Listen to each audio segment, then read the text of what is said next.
Alright, welcome to the squid dissection. For this dissection, you are only going to need a couple of different tools.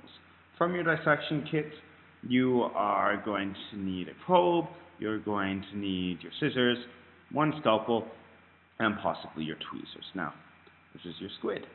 When you get your squid, it's probably going to look something like this. Its arms and tentacles are going to be a mess, and the first thing you're going to want to do is you're going to want to sort this out. Because one of the things that I want us to do for this lab is make several different drawings of these squids, and part of that means doing the drawing from the outside. So, very first thing I'm going to get you guys to do is actually not to cut into the squid itself, but to just move it around a little bit so that you can see all of the parts of the squid clearly. Now, my squid's got its tentacles all mixed up with its arms. These two long appendages are the squid's tentacles. And there's a difference between them and the other appendages, which we call the arms, length being the primary one. As you can see, they're all twisted inside. Now, I'm using my probe to move these around, so you probably want to use your probe as opposed to your fingers or the tweezers, because the probe you can just gently lift them up like this and move them. There's no pulling, there's no tugging, because these are fairly small squids. They're quite fragile. We want to be careful. We don't want to break our specimen in places that we don't intend to. Now do be careful, because squids do get a bit sticky. They're saltwater animals. The salt is sticky on its skin, and the arms and tentacles do have suction cups. They're probably not going to stick to you, but they might actually stick to your dissection mat. That's okay if they do. Just gently pull them and they'll come off. Now, you can see very faintly there's this little dot in here. We'll get to that a bit more later, but that is actually the squid's beak. Squids don't have teeth like we do, although they have a tongue with teeth on them called a radula. And their primary chewing organ is their beak, which I'll get into at the very end of this. So you're going to count how many arms and tentacles your squid has. Remember that the squid has long tentacles, short arms. You'll also be able to see the squid's head. The head is a fairly large proportion of the body, and most of that is made up of the eyes. Now, you want to be very careful with the head. It's very fragile. If we've got time, it would be neat to remove the eyes, but you can do that towards the end as opposed to the beginning. You do not want to pull on these, and you do not want to pull on the eye, because it is connected to other parts of the body, and if you pull on them, it destroys it, and you don't want to. You want to leave everything as intact as possible. The squid has a long body that is known as the mantle. Also, inside the body, they have a hard part called the pen, and there is the collar, which is this opening that goes all around the head. Now, you'll notice that the part of the squid that I've got towards the top is fairly dark. This is the squid's dorsal side. Now, the other side is much lighter. That's the ventral side. And you'll be able to clearly see which side is dark and which side is light. You want the dark side facing up first. This is the same side that's going to face upwards when the squid's swimming around. Up at the top, you'll see that there are two flaps which help the squid swim. These are its fins, just like a fish has fins. Once you can see all of the parts of your squid clearly, I want you guys to do a drawing of it. Now, it doesn't have to be an artistic masterpiece of a drawing, but it does need to be clear. It should be large, and it does need to be legible. So your drawing needs to have smooth lines.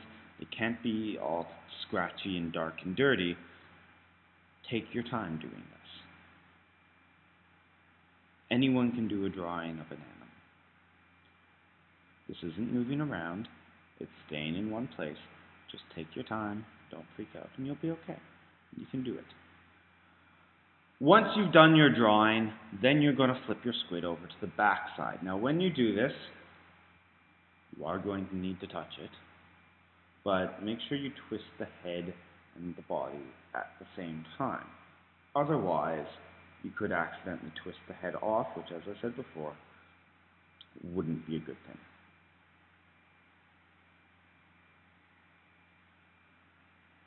Now, once you're on the ventral side, you'll be able to see the collar again.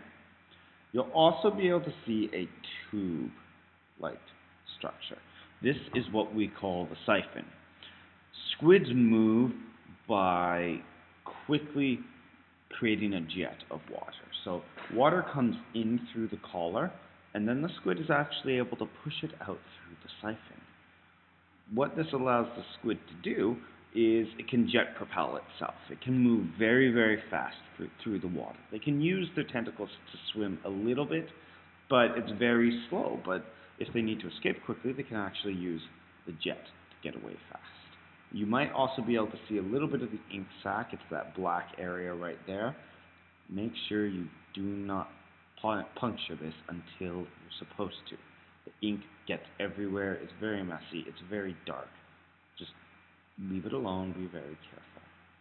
And once you've got it on your ventral side, you're going to take your scissors and you're going to start to cut into the squid. When you're cutting into the squid, you want to make sure that you are cutting up and not cutting down, because the organs, just like that ink sac that I just mentioned, are right underneath the squid's body. You don't want to rupture those. You want to keep them intact so you can see what the squid looks like on the inside. So if you need to twist the squid around so that you can cut into it from the easiest side, you can do that. I'm right-handed, so I'm going to go from the right-hand side. And I'm going to make sure I lift the collar up with my scissors now. The squid will give fairly easily. And you see that I'm lifting it way up when I do this to make sure I don't cut anything I don't mean to. And it happens sometimes in the dissection that you do. But you just want to be as careful as possible, like I keep saying. Go slowly. There's no rush during these dissections. A dissection should be a calm and relaxing experience. Not at all like a test. Oh, and this squid has got lots inside of it. Now, you can see here there's a little bit of tissue holding the organs to the mantle. It's okay to cut that,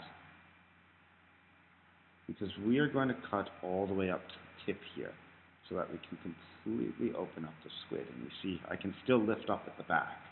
So I'm going to just lift it up with my dissection probe, get the scissors in there some more,